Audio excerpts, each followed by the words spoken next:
Cool. I'm super excited for this panel, and maybe we can start off with a quick round of introductions here. We're going to talk a little bit about the institutional perspective for like the whole thing that we talked about prior in this conference, about like client diversity, and about timing games and everything. So yeah, maybe you can start. Hi everyone, my name is Lee. I'm from Ipsos. We're a blockchain infrastructure service provider. And we want to play with blockchain, so we want to business on blockchain so we can provide blockchain infrastructure support. So right now our company supports over 80 different blockchains. So more likely just blockchain industry, we can talk about something with Validators nodes or what.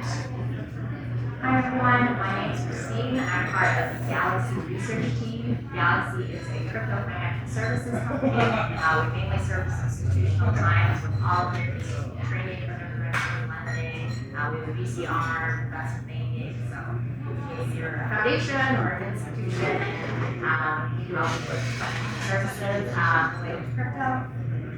Come talk. Hey guys, I'm Anuti. I'm head of business at Stata Labs. We are a multi-chain liquid staking solution. We work on a decentralized format with a lot of node operators. Currently, we have 250 node operators who work for us with 700 plus validators. So very excited to be engaging on this topic. And thanks for being here. Hi, my name is Charles Allen. I'm the CEO of BTCS. We're the oldest public company in the crypto space. We're public in 2014. They're still right on. We're on the NASDAQ. We run validator nodes for Ethereum. That's the biggest limit investment on the chain. And we also just launched the building. Awesome, yeah, and I'm Loco, co-founder at Staking Wars, and today we're gonna talk a little bit about the institutional perspective on like timing games, decentralization, like inclusion lists, how Ethereum is trying to circumvent centralization and so on, and then also about like client diversity and so on. So let's start with the timing games. We talked about this a lot today. And on average, a validator can earn like 15% extra earnings when they participate in timing games. But I think it will also be interesting to see like what are actually risks for institutions to participate. And I think you all have like experience from institutions that are working with you, so it would be great to have a bit of perspective there. What do you think are risks for institutions to participate in timing games? Because the rewards seem clear, and obviously there's also considerations for the protocol itself. But just speaking from like the institutional perspective here. Yeah, you start. Yeah. So yeah, we work with quite a lot of institutions, and from an infrastructure service provider perspective, we run as much as vanilla as possible. And until we receive requests from our clients saying, hey, please help us do this, now we are going to customize the infrastructure setup. So for running the timing game, to my understanding is that yes, you can get more rewards, but at the same time, you're also risking losing on block if you didn't play your timing game right.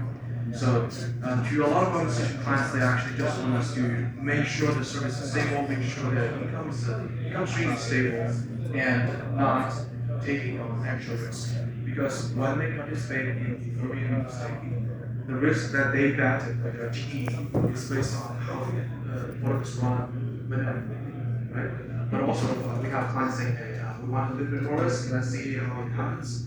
And also within the teams, we can also play around with time.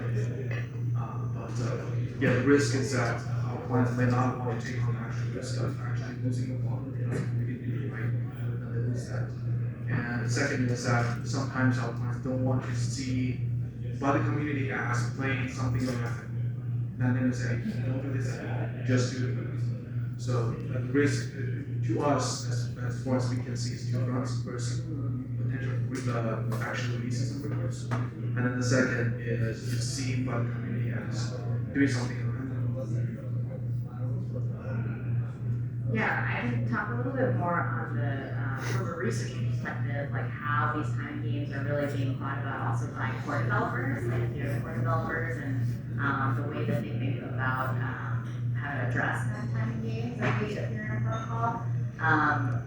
We have these 12-second block times where, as a prior presentation here was showing that the longer you wait, the more transactions that probably was that could potentially utilize for executing different ETH strategies. But like you said, I mean, it comes at a risk of potentially losing the block if you delay the block too much. And so one really interesting protocol mechanism that was introduced to disincentivize being too risky with your blocks is post-boost. To be able to encourage timely blocks by increasing the reward of the block in a timely manner, instead of later in the slot where that could delay block confirmation, delay transaction from being processed in like a very timely way and a very second interval. So I think that's kind of another interesting dynamic to this. Of like, yes, a lot of it is dependent on the client itself, what they're asking for, what their risk appetite is, but there's also like a network health kind of perspective that core developers are very focused on and willing to change the incentive structure of the Ethereum protocol itself to try and mitigate these kind of gains. Thanks. I can talk from the point of view of a protocol that cares about network stability. So, the majority of our assets on Ethereum, I think that these timing gains are almost like a business dilemma, right? So when you're thinking from a node operator point of view, you are extremely tempted to delay publishing your block as much as possible so that you can maximize your MEV. However, if you are delaying, then the time left for the next node operator is lesser, and I just feel that in the aggregate scenario, with everybody playing this too risky a game of pushing the block publishing time till the T is equal to 4 moment, we will reach a scenario where there will be more misattestations, more incorrect attestations, which will overall hamper the health of the overall network, and that is something that individual node operators, it's very hard for them to think about in terms of an aggregate. We talked about how you can potentially incentivize timely proposals and block publishing. Alternatives could also be that you build this inside relays where where relays don't allow for any block publishing beyond an X amount of time. And I was recently reading about something which is like timing gains as a service. So if you have to wait at all, then there should be a cap on how much can a relay allow you to wait on. So I'm sure there are solutions we actively need to think about so that we can work for the overall health of the Ethereum ecosystem there. And I think a slightly different view of this is if you're an institution engaged in staking, you have a responsibility to whoever you took that money from, right? You have fiduciary duty to the best interest of your shareholders, period, right? If you took VC money, you have to do what's in their best interest. And so now you're in a conflict of, well, is that okay? Is that a social norm, right?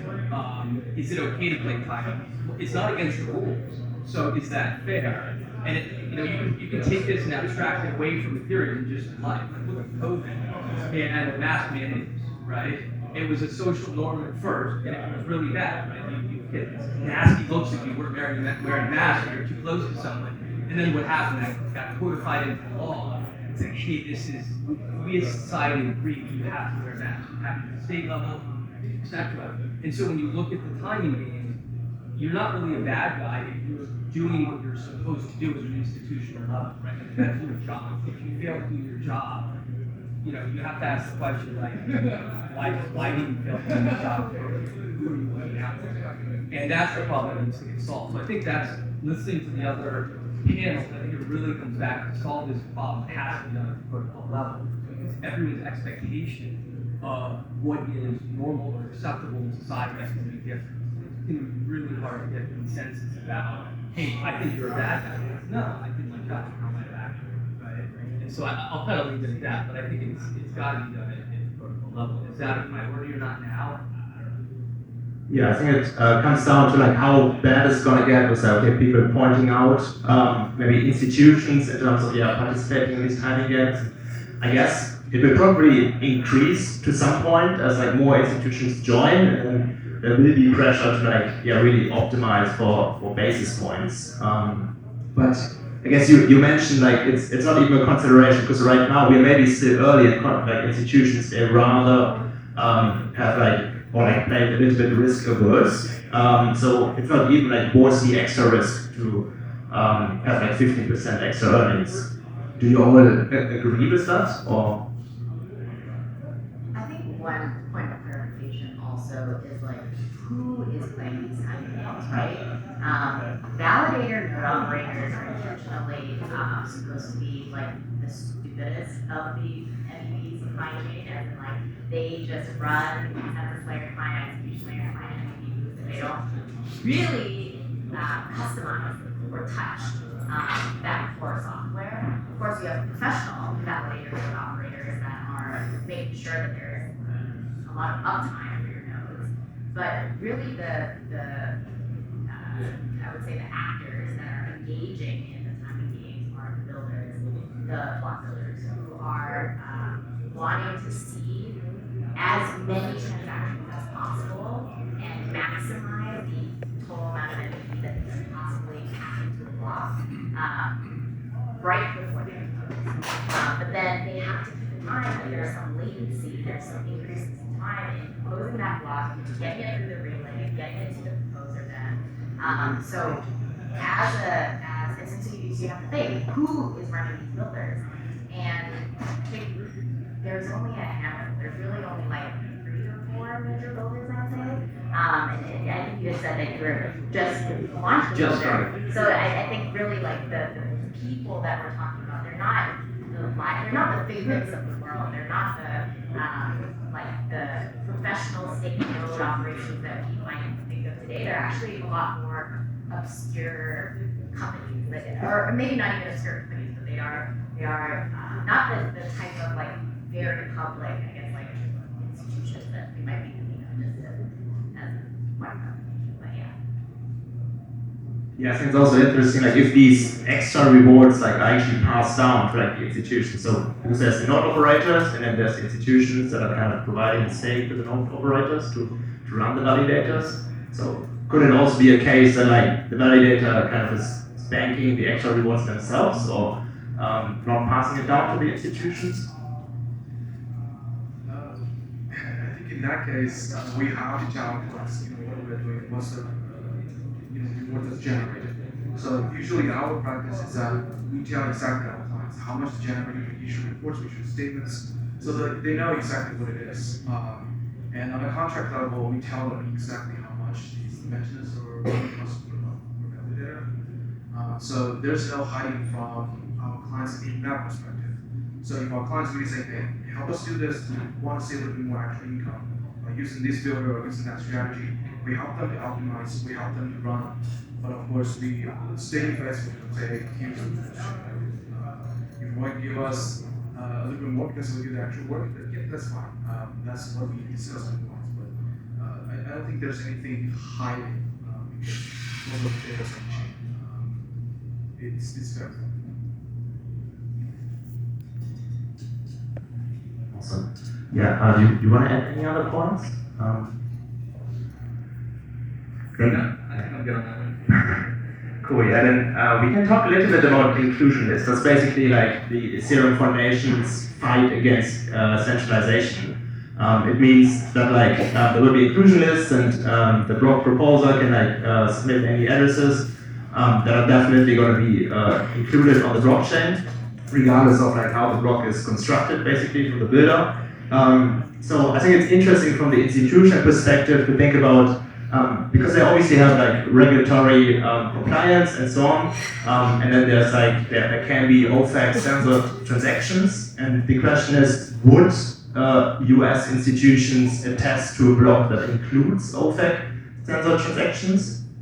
Because it would mean like if they don't, then they're obviously missing out on rewards, so that's lower rewards.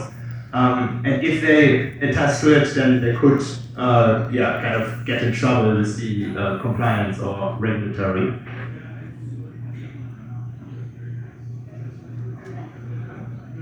I can take it. Yeah, I mean, I can say to an institution, we would not, there's only 150 wallet addresses on the OFAC list. Like doing a transaction with one of those lists, and you're just inviting trouble. right? And we've all seen how the SEC treats crypto, right? OFAC's got a lot more teeth than the SEC, right? Like they can throw you in jail. So, it's one of these questions you have to look at. It's like, why should you get punished for following the law? If you don't like the laws, do the process and procedure to change it. The wheels grind very slowly with politics, as well as investigations and criminal suits. So it's the kind of thing, you're like, oh, it's no big deal. And 3 years later, if someone's knocking on your door and you're like, wait, I was just a developer running some software and I didn't realize that I was, signing off on transactions for terrorists, right? And so I think it becomes almost discriminatory to say, hey, if you don't do this, you lose out, right? And that basically takes a whole chunk of the market. You want mass adoption that may look at this and be like, how do we play? Right? Big institutions are going to look at this and be like, how do we support blockchain where there's no way for us to get in without getting implicated, right? And if it is, even if you do a deal with someone that's just one layer removed, right? Maybe one of the addresses sent to another, you as a large institution can find yourself in a lot of trouble. And so large institutions tend to be very risk averse, and so if we take a pathway that basically shuts them out of the ecosystem, right? It kind of puts the whole, it kind of takes us down a path that's not great for adoption in the ecosystem, right? And I know there's going to be a differing views on this, but that's at least my perspective. So you don't even agree with the solution of having inclusion lists in the first place, or?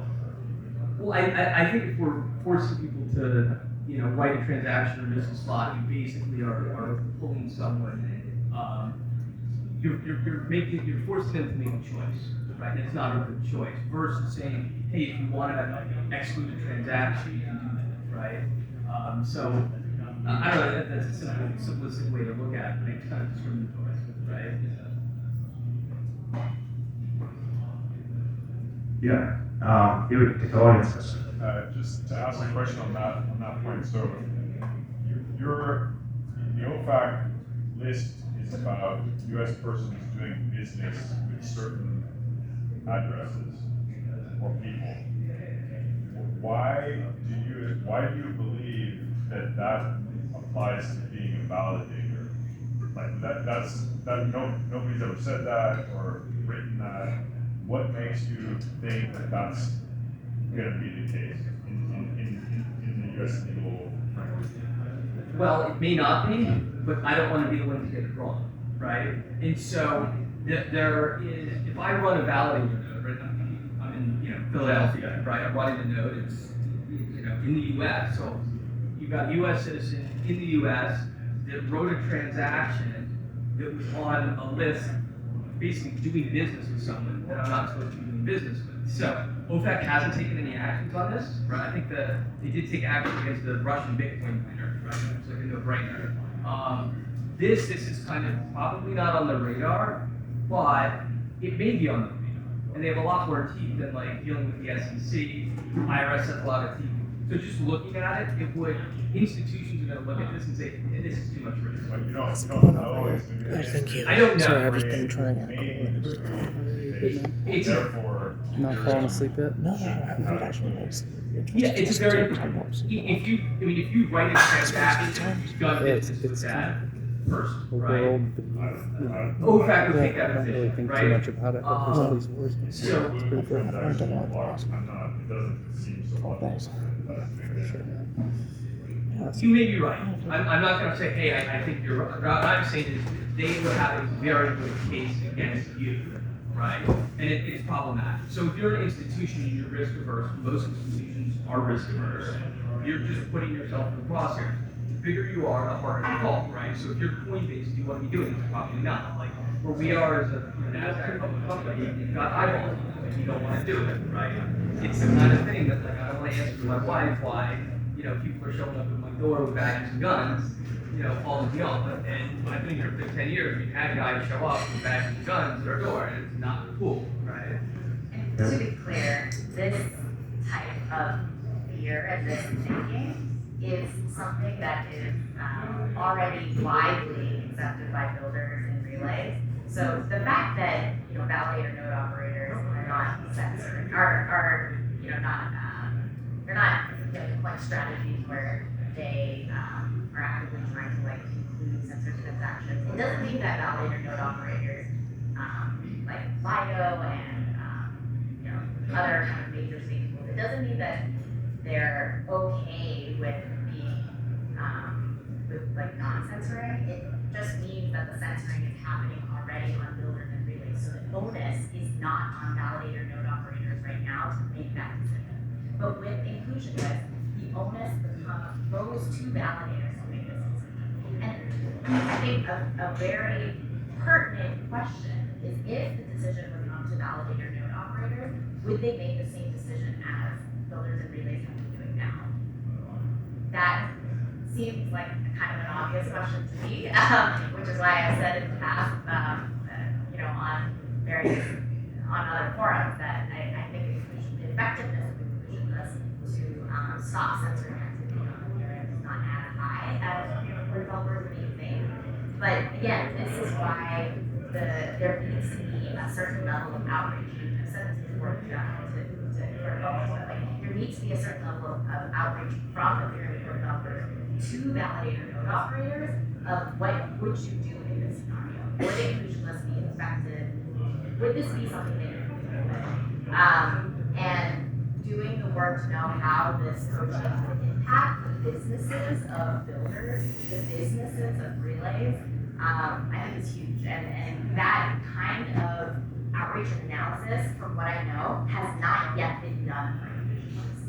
And that is probably one of the biggest factors I think that should be put into consideration of like, should inclusion lists be included in the next upgrade or what? Yeah, I agree, and I think it's very important that we have the discussion that there is also a discussion between the Foundation and validators to see like, yeah, what would it actually mean? And if I understand inclusion lists correctly, it means that you as a validator, you are still not forced to like include OFAC sensor transactions when you're proposing a block. Like you can still exclude it. It just means another validator can like force to include it, and you are kind of put to question if you want to attest to it or not. Is that right? I also need to reconfirm my understanding, but the way that it was explained to me was so you have a block and you have a block proposer, and that block proposer can create a list of transactions that must be included in the next block. So you yourself are not the proposer that needs to enforce the inclusion of the transaction in the block that you're proposing, but in the block after you. So that's the way that I understand it, the way that the forced inclusion list design works. But there is a second version of this, which is called the not forced inclusion, but like I guess optional inclusion list design. And that is what you're talking about, where a validator, a block proposer, basically a validator who's chosen to be a block proposer can tell the builder that they're working, or tell the relay, I would like these inclusions included in my block for this block right now. And then the builder and the relay can choose whether or not they want to service, they want to build that block, including all the transactions that you as a validator propose. So that's the optional kind of like version of inclusion list design. And then the second one, which is forced inclusion, and a lot harder, I think, for wiggle room, is the design where the validator creates the inclusion list for the next. So that's a lot stricter. But then there is another proposal that's proposed by a developer, Richard, that it makes things a little bit more flexible and a little more optional. The one that's a little bit more flexible doesn't require hard work to implement. It is backwards compatible. So. Yeah, and obviously it's still early for inclusion lists, and there is the discussion going on now, and that's why I think it's also important that we talk about it. But I'm wondering, like, you talked about, you wouldn't include it, and that's obviously, there's a potential risk for it, but what could be legal repercussions if you would include it? That would also be interesting, like, if you would attest or like propose blocks with off-external transactions, like, what could actually potentially happen as like, repercussions from the US, for example? I'll take that. It depends on what you've done, right? Do you have assuming you're including and you have no compliance program, you've done nothing. they could throw a book at you, right? I don't know the exact penalties, but it's something like, it's definitely jail time and hefty fines, right? So I don't know how many years and what the dollar value is, but it's not an SEC violation, right? It's a big deal. And so even just defending yourself, right? If they come ask you questions, you're gonna blow hundreds of thousands of dollars. You're gonna hire a lawyer, and they can throw you in jail, and your life's gonna get miserable, right? So you really don't want this on you, right? And so the question is it that big a deal? There's like 150 names on the list, like who cares? Literally, who cares? 150 people you can't do it. It's not that big a deal, right? If you want to go further, that's it. Well, I don't want to take addresses that money has gone to these or come from those addresses and broaden the list. You can do that, but I mean, it's something that to me just seems like an easy one, right? Like why take a risk? There's not that much benefit for excluding, from not doing business with certain addresses. So would that be jail time for the CEO of the validator or from the institution that's staking, or like? It's hard to tell, right? This hasn't been tested, right? I mean, we unfortunately live in a world where everyone wants to crush crypto, right? Which is really unfortunate for all of us building cool things, trying to change how the world works. To have the regulators come down hard, do you want to put yourself in that business? It could be the CEO, right? If you're just a single person, right? And you're doing this in your basement, right? It could be you, right? And we, going back to I guess the music industry, and when they went after like individuals for peer-to-peer music sharing, right? Like the government can't go after people; it's really nasty. So getting it right, I think, puts the industry in a very positive light. Versus kind of saying, hey, we don't really care about OPAC, we don't care about what the government's trying to do, right? The better thing to do would be like, hey, let's lobby, let's change the rules if we don't like it. And that goes growing very slowly. So, there's an argument on the other side of this. It's like, hey, it's censorship, we shouldn't be doing this, we should do whatever we want. And that works, but it doesn't work for a lot of institutions, people that are risk averse. So you just exclude that, And not just institutions, like some of the most crypto native firms take the same point of view. The Flashbots have the same point of view. It's not just, I would shy away from thinking that this is a problem that only impacts, only impacts people just US-based companies too. Like US sanctions law is not, it's also abided by like several countries around the world. Like I would broaden the impact of this topic to not just US-based institutions. This is clearly a concern to many companies outside of just the US. And I guess it's not even only institutions, it could also be like anyone who's running Validator, any sort of staker, right? And for them, that's scary probably as well, potentially. Yeah, go ahead. You talk a lot about OPAC client relays, but there isn't always a PBS bid. Like you don't always get a block when you're proposing. Sometimes you build a block. So those of you who are running institutional validators, have you taken any steps to make sure your local execution clients are including transactions from addresses? So, I don't know if I'm going to answer this right. I'm not a tech guy, but we use, when you look at most, you can use a builder that's OPAC compliant, right?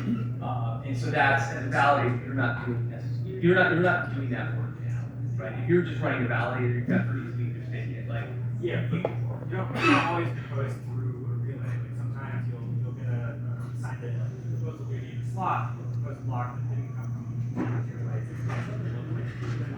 Because there was no entity for that slot.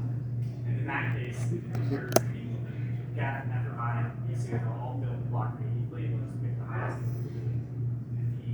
transactions. And some of those could be from censored addresses. I'm just curious if you have steps to mitigate that. that's a good question. I honestly don't know the answer for you. Again, I said I'm a technical guy. Hopefully he's looked at it. Don't pass this question. Forget what he said. Just forget what he said. Yes, as long as you don't know about it, maybe. It's on the blockchain. I think that's worth discussion within the company itself. You want to do anything on the execution plan itself. But I think one thing I do agree with speaking with Charles is that, as a infrastructure service provider, I don't want any attention from OFAC or SEC or any of those automatic agents. Right? It's better that they don't know. If they want to fight me in court, do I have the, we have millions in bank to fight them? Yeah. Do we want it? Absolutely not. So, as a US entity doing business in the US, there are considerations that we have to take into account. But also, we could, run infrastructure or power plants that's outside of OVAC jurisdiction, so to say. That in that case, we can help both sides a little bit more. But I think when it comes to inclusion, a lot of people are thinking about, hey, is this censorship? Is it really not addicted to the original idea of decentralization? But as was just said, I think I'm not an expert on this. So if there's a lot of whole country, like regulation, then by not able to provide service to them, are we censoring their access to blockchain or their freedom to participate in the blockchain ecosystem? I don't have a good answer for that, but that's something I was thinking about when I saw this discussion. Is that can we help everyone in the way, in the specific circumstances that they're living? So we live in US, then we invite people. We live in EU, we invite people. But it doesn't mean we have to do the same thing for all the others and everyone on the same, if that makes sense. Yeah, yes. What do you think from the liquid staking perspective? Also, you work with a lot of node operators as well. Yeah. Yeah, so I'm not an expert on this. I come from the business side. We are liquid staking protocol, but having heard all of this, I think the biggest takeaway for me has been that there is a lot of lack of transparency in this entire setup. And in any scenario where there is so much lack of transparency, people always err on the side of caution. Being a liquid staking protocol ourselves, we would also not want to get into any trouble with respect to legal entities. Having said that, I think because censorship resistance is the bedrock of decentralization on Ethereum, it is really important for example, the foundation to then talk to validators about what exactly the inclusion or the optional inclusion is actually mean. And it is also important for the OFAC to basically tell us that these 150 names on the list, why are they not included, in some sense or form, because we don't really know what is the censorship based on.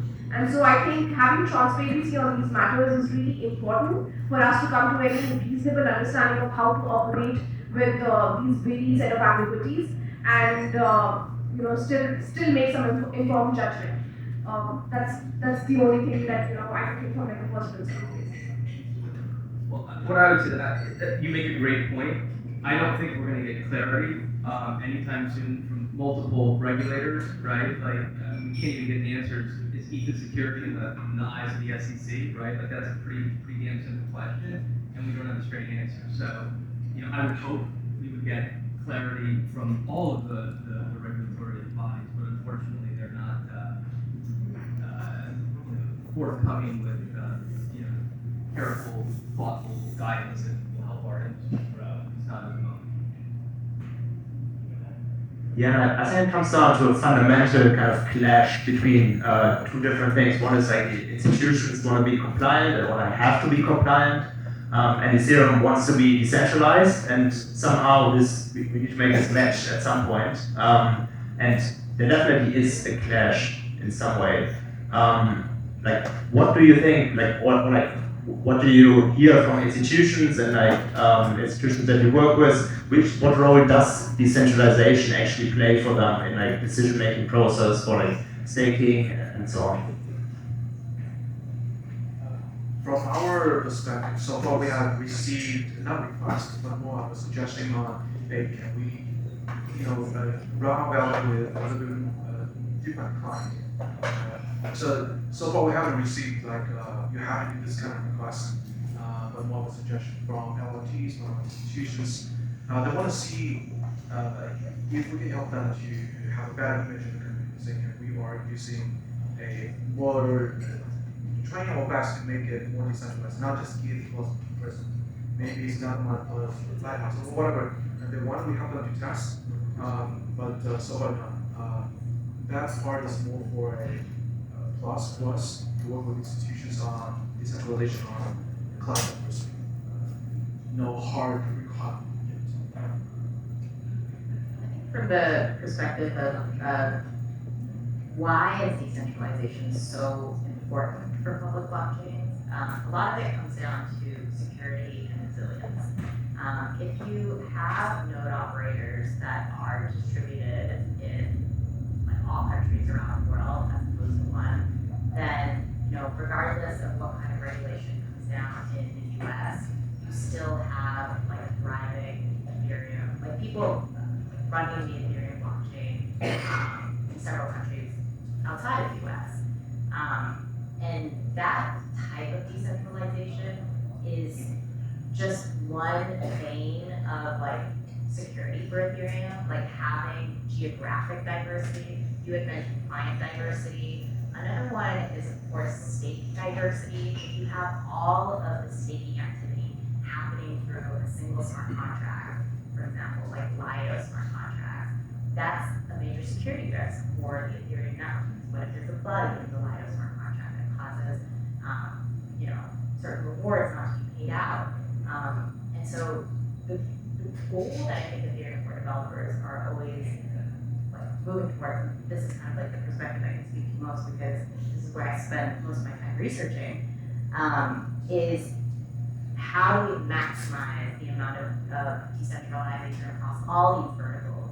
And so much of it, I think, more and more I'm realizing, people like to think so actually, is a lot of it depends on social consensus. A lot of it depends on social pressure to improve climate diversity, improve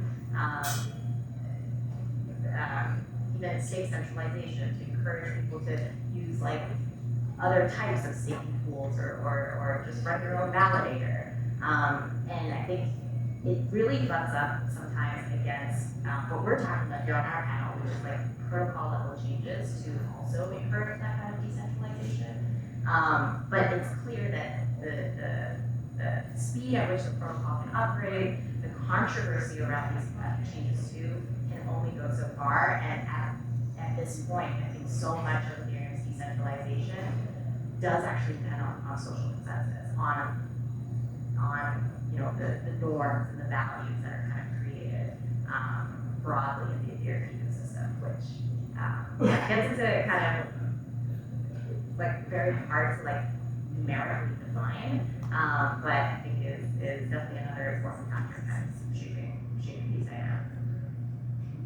Yeah. So for the institutions, say on the staking side as well, we feel that there is definitely questions around diversity of validator ops. There are questions around client diversity, which was already mentioned. There are definitely questions around geographic diversity because there is this lingering fear of the SEC regulations and most of the node operators being based out of the US. And I think the decentralized model on which a lot of protocols are building their staking solutions now really helps to build that censorship resistance, which I think stakers or institutional clients who are allocating to validators truly care about. So I think the question on decentralization and reducing single points of failure with either a client or your servers or certain kind of validators even get really addressed if you're diversifying across the board with protocol solutions, which are decentralized staking solutions.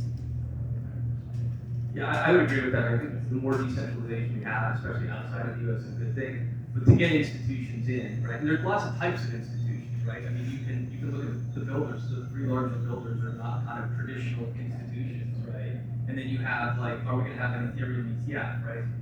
If we do, those are kind of the more traditional institutions, and for them to get in, right? You've got the BlackRock or other guys who come into this. They have very different risk profiles. For them to move in, it kind of it's a different dynamic, right? For them be able to move into Ethereum. Yeah, I think that's probably the reason why traditional institutions get into Ethereum, because it's one of the most decentralized blockchains. So I guess it also poses the question, like, do like traditional institutions, would they understand that these things are really important for the security of the network and also important for their investments and so on, or in the end, do they just kind of ask for client diversity because they would they want to avoid any reputational risk or anything like this? I think they would be interested in it, right? When it comes down to security, right, they're there to protect their clients' money, right? And when you think of it, really getting a lot of people are scared of crypto, right? Like the average Joe on the street, like you take an Uber, you tell them you're going to the crypto conference, they're like, oh, that funny money stuff, whatever. But if they can go buy something in their brokerage account, they may get exposure to it. And I don't think that's a bad thing, right? The more mainstream adoption, the more regulations will improve, and it becomes a world phenomenon, right? And so we need to get that institutional adoption, right? Because that does bring exposure, and they will care about security, diversity, right? Someone else mentioned like there's I forget what Bitcoin mining pool had over 51%, 6-7 years ago, but that was a big deal, right? That's something that I remember Bitcoin mining back there, scared of institutions, like how can we be in this thing if like someone can take it over and like fork it, like it doesn't really add up. So you do need that security layer and decentralization to get institutions in and get it to the mainstream. Yeah, and I also look at like Bitcoin too. Ethereum is definitely one of the most decentralized blockchains for sure, but I think Bitcoin also is if not more decentralized in many ways. Don't worry, I love Ethereum, I do. Let's be real. And I think that one of the things that no Bitcoin killer or Ethereum killer has been really able to replicate is the level of decentralization that these blockchains have. And that is a huge value proposition to these networks. And I think that's one of the reasons why VMware developers are also trying so hard to protect it. Because without that, I think the value of Bitcoin and Ethereum are significantly damaged. Yeah, and I would say it's definitely the most decentralized proof of stake blockchain probably. Then talking about all of this, I guess it's interesting to think about like what are actually like risk frameworks for institutions. Like, are there any commonalities that you see? And how do institutions approach this right now in terms of risk management and so on? And then also when it gets like more traditional institutions joining, I think it will become more and more important that there are kind of like standard risk frameworks that can be adopted as well. So where do we stand there today? I think I want to go back to what Charles and Christine just mentioned. Is the institution understand that decentralization is important? From our perspective, it's yes. All the institutions that we have talked to, as far as we can tell right now, they are smart. They understand the importance of diversification. So not just client, they're asking for geolocation diversification, like it's just mentioned, and also they're asking for cloud diversification. So why are they asking that? Because they've done their research. They think there are too many validators probably on AWS or on a certain availability zones that they're asking, hey, can we launch our validator in APAC region, but not on AWS?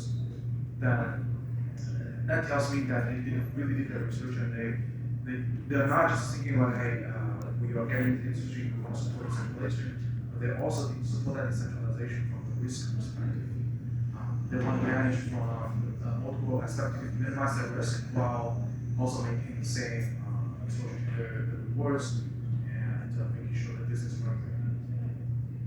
So there are probably risk frameworks for institutions that kind of force them to have geographic distribution, kind of diversity, and so on. Is that something that you see as a kind of like already hard coded in some institutions, or it's still very early? I think it's very early because different institutions they value risk associated with Ethereum validator. Correct me if I'm wrong. I think Galaxy is where you have to run your own validator.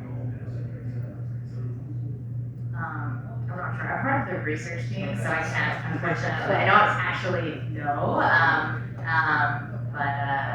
I mean, it makes sense to me from the perspective of if I have 32 ETH that I want to stake, I want to make sure that I don't lose that money, and if the best way that I can do that is by making sure that my validator is running a minority client and is, put in if I'm running multiple validators, like the validators are distributed across different servers, so if one server goes down, then like it's not going to impact all the validators that I'm running. So I think there are definitely common sense ways to make sure that if you want to operate many validators, you do so in a way that ensures there is as much like uptime as possible. So yeah, I think that makes sense. I think the other big part of this is like, do you do this by creating like an in-house solution, or do you use like a service provider, like someone who has experience, like a company that has experience running blockchain infrastructure? So I think, yeah, that is up to the institution to decide, like, do I invest all my money into building that solution from the ground up, or do I rely on like a blockchain infrastructure provider? And so there's trade-offs that come with that, but yeah. What are the challenges and opportunities maybe for you and with Zeta Labs in terms of risk management? Yeah, so I will speak from a protocol side. So given that we're working on a decentralized permissionless node operation setup, one thing that we hear from our node operators coming frequently from their institutional investors is that asset management is also a very important criteria. So if validators need to deploy multiple assets, for example, if it's Ethereum plus a governance token, which is the common decentralized staking model, then that has some gaps and limitations. So that is one thing that we have heard. There is obviously a requirement around diversification of clients and servers, which is already being talked about. And other than that, I think there is a requirement that most professional validators also run their own nodes while deploying capital across multiple decentralized solutions. So these are some common aspects that we have constantly heard on. And then the last one is around transparency. So they really demand very transparent and isolated rewards tracking because they don't really want commingling of funds. And so that is a requirement that comes up pretty often. You guys covered a lot, so I would say, as you look at the framework that institutions look at, there are different levels of institutions. So you have kind of the crypto specialists, like in a Galaxy, it could be a Pantera, right? Where they're going to really know what they're doing. They're going to be able to ask the hard questions and dig deep. And then you move up a layer, right? Where are they getting their money, right? And that's kind of smart money, but kind of dumb on crypto, right? To put it gently, where they know, like, okay, we want exposure. Our framework is really looking at you as a fund and a pathway to get that exposure. And there aren't enough crypto funds out there that really have the know-how, right? And those that do have it, they have different strategies. Some are just saying, hey, we're gonna buy some tokens. Others most of them are staking if they are getting exposure to these tokens. And so I think we need more funds there because they're much more risk averse. Or excuse me, they're much more willing to take risks. And where they're getting money are the people that are kind of like, hey, fear of missing out. Like, we can't miss out on this crypto thing. How do we get in? Do we get in through a Galaxy or a Pantera or some of these other funds where they can get exposure? There just aren't enough at that layer, right? And so that's where I really like to see, more growth is funds that really get it. And then collecting money from kind of the more general public. And we're going to see the ETFs hopefully not on wood, because I think that will get more more publicity around these various tokens, especially Ethereum. I promise you, Galaxy gets it. Cool. Yeah, and I think it's obviously very important, like that everyone works together very closely, like institutions also with the Ethereum Foundation and so on. Like this is ultimately going to drive a lot of adoption. Being fully aligned there and having different ways of approaching that market. So we still have time for questions, or are there any questions? Then shoot. Yeah,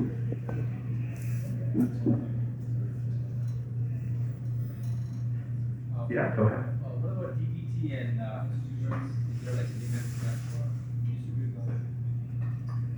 Is there institutional demand for DBT? So I recently had the Opal team on the demo side, and just small minor plug for that show. But on the topic of distributed validator technology, I have always been under the impression that DBT is like the smartest thing for very large professional staking operations. If I'm running like 10,000 validators, the idea that I don't have to accidentally get slashed by like having two instances of the validator where like one server goes down and the other one automatically pops up, because there have been instances of that accidental slashing. But if I can use DBT such that like if one of my validators goes down, that the rewards, there's a DBT cluster. So basically you can split up the responsibility of the validator across multiple different nodes, across multiple different validators really. You can split up a validator across multiple different, you operate it with using multiple different keys. And so the idea that like if one of my machines goes down, then I can really reliably still be earning money on this one validator and still earn staking rewards. That seems so like a great solution that particularly professional staking operations would want to do.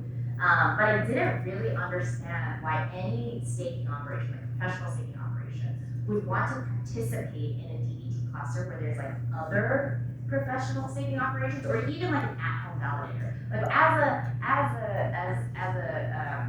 if I'm very good at what I do, I don't know if I would ever want to participate in a DBT cluster where like I'm with at-home stakers and like people I don't know. So I was like, why is it that where is the demand coming from for like for professional staking operations to use DBT, but do it in such a way where they're doing it with other at-home stakers and with other kind of companies? And one of the cool kind of answers that I heard about this, which goes back to my point around the social consensus part and the social pressure, is that even if the professional staking operations don't want it, users will want it. The stakers who are delegating, giving the money to the professional staking operations will want that staking operation to further diversify by participating in DBT clusters with all these other people that they might not know, but would be located in like a different geographic place, maybe just uses a different type of architecture, I don't know. So that was kind of like a light bulb moment for me where like, oh, it's actually the users, like the clients of these professional staking operations that are the ones that could potentially pressure, like professional blockchain infrastructure providers to participate in these DBT clusters with other DBT. So in short answer, I think like it really makes sense for why you might want to have a DBT solution in-house, but from the perspective of users, it also makes sense for why the DBT solution shouldn't just be in-house, but should be what we know of like Opal and SSB, which is like bringing many kind of validator operators together. I think I'm really happy to see someone really passionate about DBT because we have seen, because we were running a lot of validators, we have seen like Lido starting testing open technology, and we have been testing DBT open technology as well. So other than decentralization, from a business perspective, DBT at least for our testing data, DBT does make sense financial wise to save on some infrastructure bills. So we get the added benefit of decentralization and high uptime if we can distribute the cluster to a couple operators in different regions, but we also cut down the cost of infrastructure. So that's our testing data shows. So not only helps with decentralization and helps with what the community want to see, it also helps professional infrastructure providers to benefit from the technical. Awesome, cool. Yeah, so there's definitely a few use cases, or like a lot of them actually. And yeah, we can close the panel. Thanks so much, everyone. And yeah, hand it over.